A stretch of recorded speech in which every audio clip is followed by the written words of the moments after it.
Hi,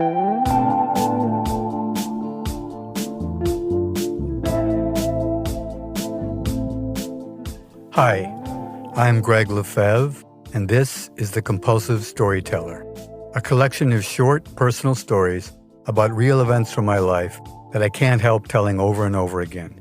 Many of these stories prove the old adage that life can be stranger than fiction. I've decided to make a podcast where with each episode, I retell one of the best of these stories with music and sound. My therapist thinks that maybe in this way, I'll be able to stop compulsively retelling my stories. Well, we'll see about that. This week's story is about what happens when you take on a big public sculpture commission, and the only sculpture you've ever built is a paltry 12 inches tall and made of styrofoam.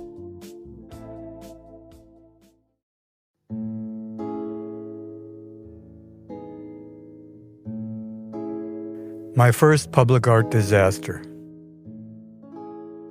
When my wife Lisa and I finished up our 5-year teaching careers in the South Bronx, she applied for law school at our undergraduate alma mater, Boston University. She was accepted, and so we moved back to Boston and back to our old, dilapidated mansion where we'd lived together as undergraduates.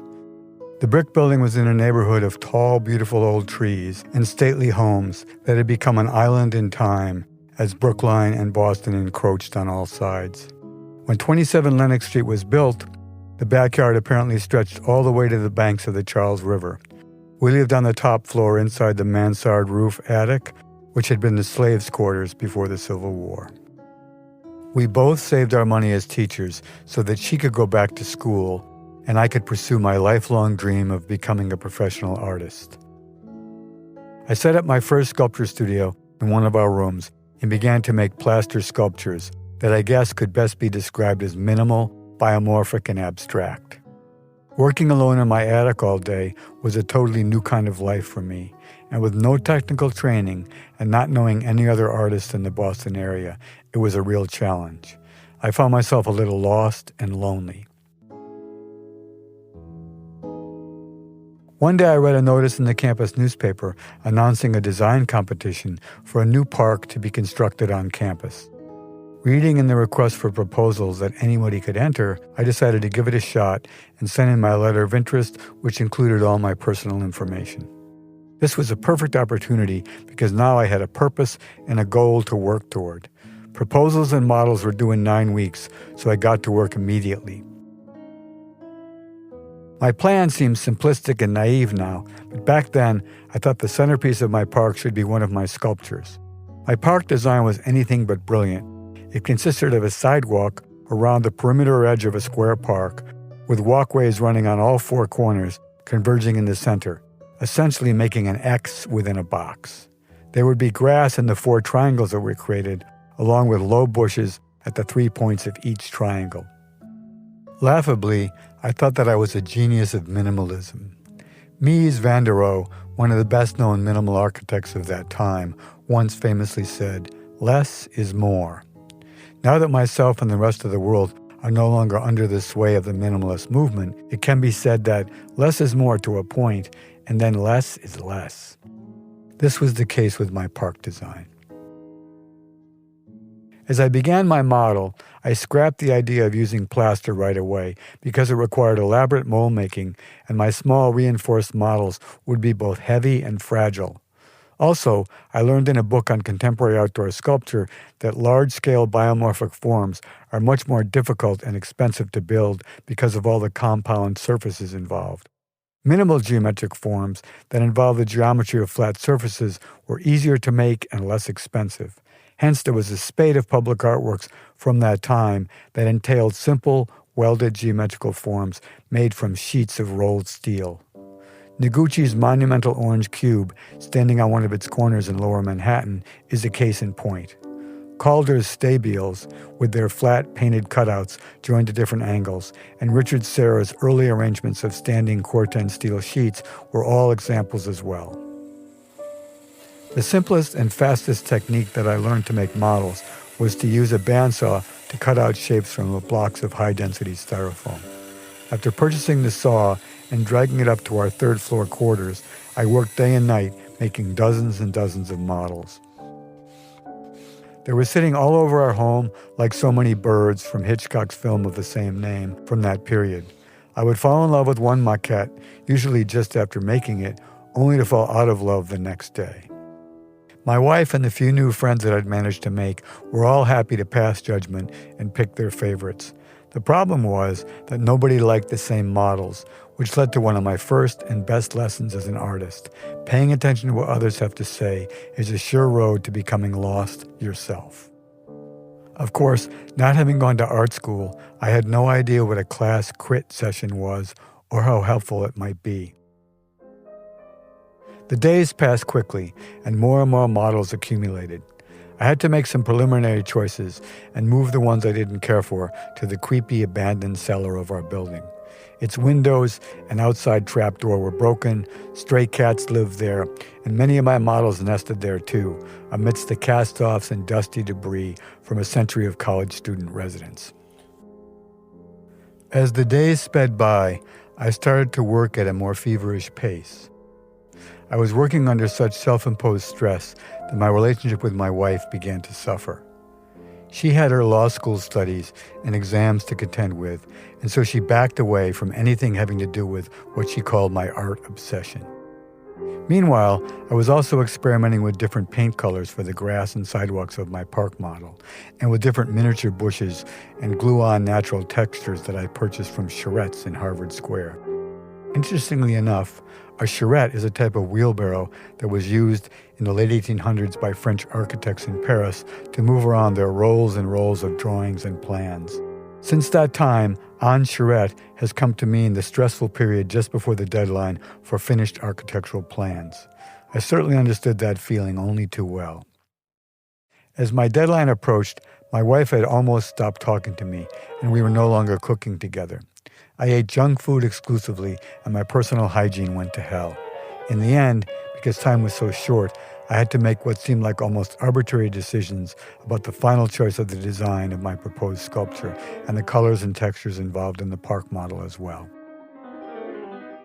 The final choice was a tripod, but the three opposing legs were thick at their base and curved and narrow as they reached the point where they joined together.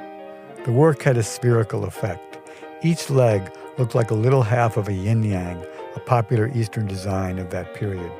One of the interesting things about a tripod as a form is that it appears very differently from different vantage points, symmetrical when looked at in one way, and asymmetrical and off-balance from another.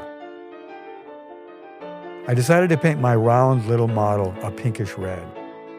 The night before the deadline, I had to pull an all-nighter. In the middle of the afternoon of the due day, after showering and changing my clothes, I picked up my model and headed out, anxious but also so exhausted I was a little slap-happy. As I walked along, I kept seeing myself as a waiter carrying a large square tray with an ornate red cake at its center. A tight little hysterical laugh squeaked out when I envisioned this. The only thing that I felt good about was that I could still laugh, kind of.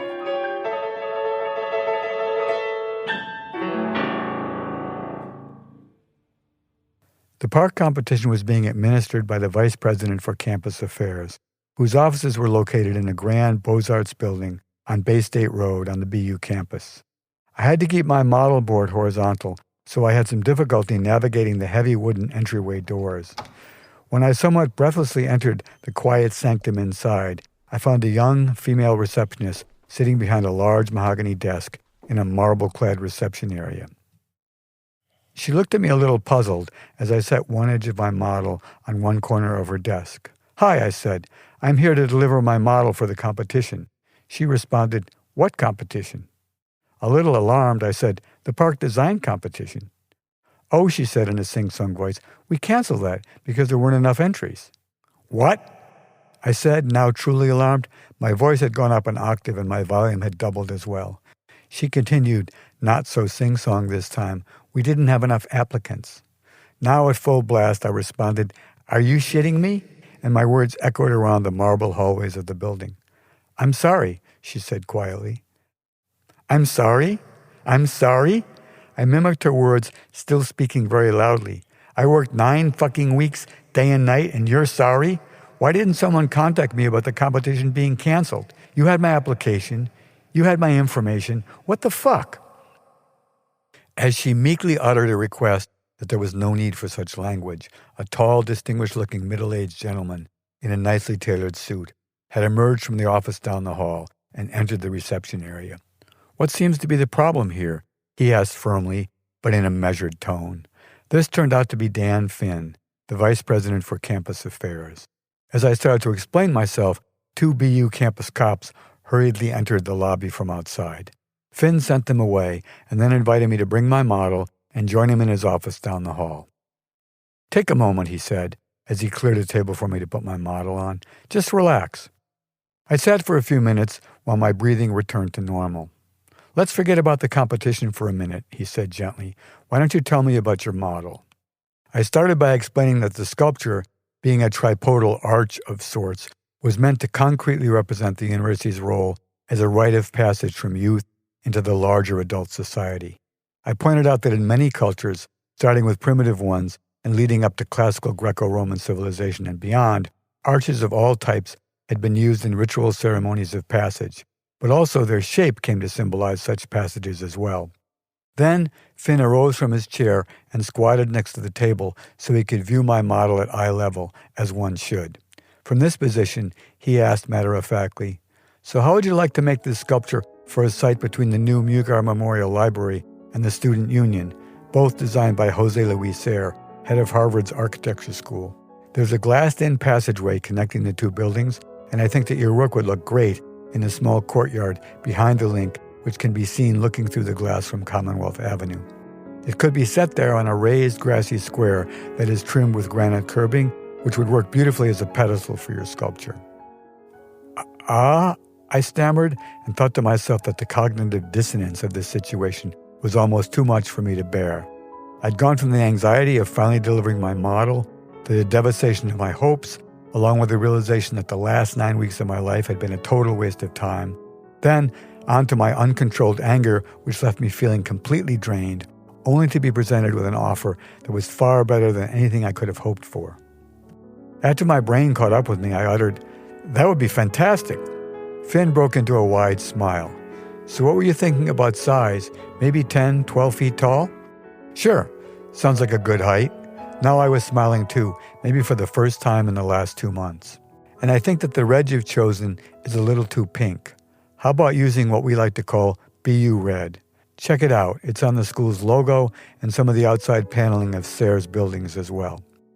Finn had been incredibly adept at calmly diffusing a difficult situation and then acting decisively and unilaterally to come up with a solution. I learned later that during World War II, he was General MacArthur's fixer, the go-to guy who could get things done for the general. Maybe his time in Japan had also honed his aesthetic sensibilities.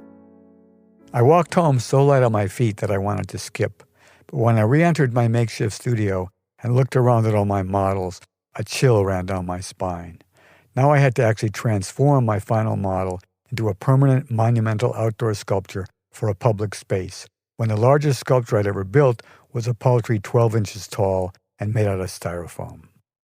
Thus, my happy respite after our meeting had been very short-lived, and then the stress set in again.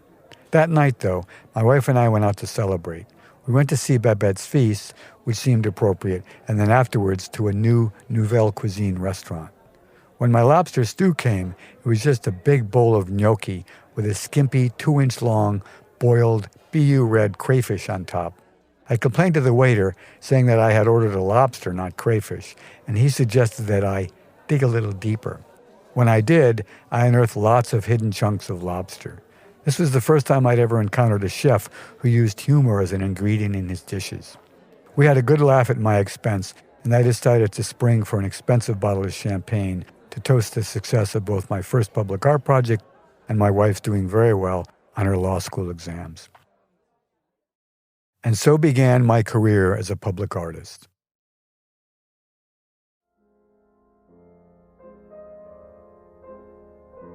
I didn't take a break, but started out very early the next morning. As I sat in my studio, I realized I didn't have a clue about how to proceed. I guessed that my first task was to figure out what material to use to construct my sculpture. Welded steel plate seemed the obvious choice, but after a couple of back and forths with Lippincott, the largest sculpture fabricator in the business, they quoted $90,000 to fabricate my model 12 feet tall. The deal that I worked out with Finn was that the university would pay for all my materials, lend equipment and workers to help move and install the piece, and give me $5,000. Looking back now, the deal seems laughable, but at the time, I factored in that executing my first public commission would probably lead to other projects.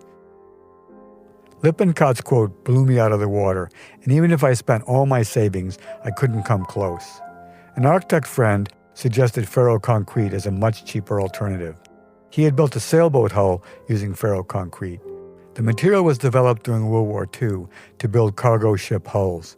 It consisted of a dozen layers of Australian chicken wire, tightly laced together with wire to make a flat surface. Then wet concrete was troweled down and vibrated into both sides of the chicken wire composite. Once the concrete had cured, a sandable epoxy fairing compound was applied and then sanded to a smooth final finish. Since it was springtime, I decided to work on my project plein air in the large grassy tree-lined side yard of our building. I could also keep my equipment and materials in the abandoned basement. To start with, I constructed the 3 curved legs of the tripod in plywood and masonite, then clad them with the necessary layers of chicken wire and applied the concrete. Very quickly, each leg became very heavy. I hung a large steel ring on one of the thickest branches of an elm tree in the side yard so that I could use a chainfall to hoist and turn the concrete legs, but this turned out to be way too unwieldy. Then I found a long wooden 4x4, and with the help of a wooden block fulcrum placed close to the leg, I could easily flip it over. It was magical. If the fulcrum was close enough to the pieces, each of which grew in weight to almost a ton, I could push down on the wooden lever with a single finger and flip over a ton of ferroconcrete. I guess Archimedes was right when he said, "Give me a place to stand and a lever long enough, and I will move the world." I also collected a pile of a dozen discarded mattresses that I could rotate and flip the pieces onto. Flip, apply concrete, let concrete dry, and flip again. Over time, I rolled each leg all around the yard on a road of mattresses. Within a month, I'd finished the concrete work on all 3 legs. The grass in the side yard was a total disaster, though. Mudville. I actually managed to give myself a good jolt when I was standing in the mud using my industrial-sized vibrator. Only rubber boots were worn on the site after that. Next, we started applying a coat of epoxy to the raw concrete sides. With practice, I got very proficient smoothing on the catalyzed epoxy with an extra long straight-edge trowel. This surface I sanded smooth with a huge industrial-sized disc sander. Trouble, however, was never far away. As I worked away one day, a small delegation of men arrived from Cadillac Olds. Just through the side yard hedge and kitty corner from our mansion stood the area's premier high-end car dealership. They suddenly found themselves having problems with dust in their enamel paint jobs. It took them a while to discover the source, but when they did, a little group of visitors arrived, which included someone from the EPA as well. They meant business and handed me a fully executed cease and desist order. Dan Finn then provided movers in a truck to move my whole operation to a storage facility on the BU campus. I was given a large, high-ceilinged, concrete-floored, well-lit studio on the second floor, accessed by an almost new, large and dependable freight elevator. Here I worked happily with my levers and fulcrums and mattresses and fairing compound until the sculpture was finished, with only 2 more major mishaps. The first involved a tall, dark-skinned African-American friend of mine who visited me after hours one evening to help out. Someone had seen him entering the building alone and called the cops. As we sanded, we were both wearing bandanas across our faces because we'd run out of paper dust masks. In the cavernous room, there was spotlights trained on the sculpture, but the remainder of the area was lost in shadow. At one point, just as we emerged from between the pieces of sculpture, 4 uniformed Boston policemen, with their guns drawn, scared the hell out of both of us, screaming, "Freeze! Get down on your knees! Hands behind your heads! Now!" Dan Finn again saved the day with a call to the campus police, who spoke to the Boston cops, and it was all over. My friend wasn't as freaked out as I was, probably because he'd had a lifetime of such treatment.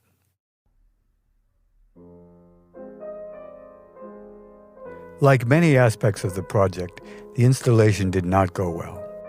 With crowds of students, staff, and administrators all watching, and 3 local news crews filming, the movers and myself couldn't get the upright legs to slide together on the steel fork plate that would join them. No matter how hard we tugged and pushed, they wouldn't budge. It was a great personal humiliation for me, and by late afternoon the courtyard was empty except for the movers and myself. Then, magically, with the use of a couple handfuls of cable grease, they slid together with a nice solid thud. And so, my first public art project was complete. My bright red sculpture has been sitting in place now for 43 years. I go back for a visit whenever I'm in Boston, where I completed a dozen other commissions since that time. On my last visit, I also went over to check up on the old mansion where we had lived when we were students. Sadly for me, BU had bought and demolished the building, and it was now a park. The lawns were long since repaired, and most of the trees were now full grown. As I walked around the grass, I mused that not a shred of evidence remained of my first public art project. Then I looked up into the tallest elm tree, and sure enough, high above I could see the steel ring that had hung there so many years before, but it was now much further off the ground.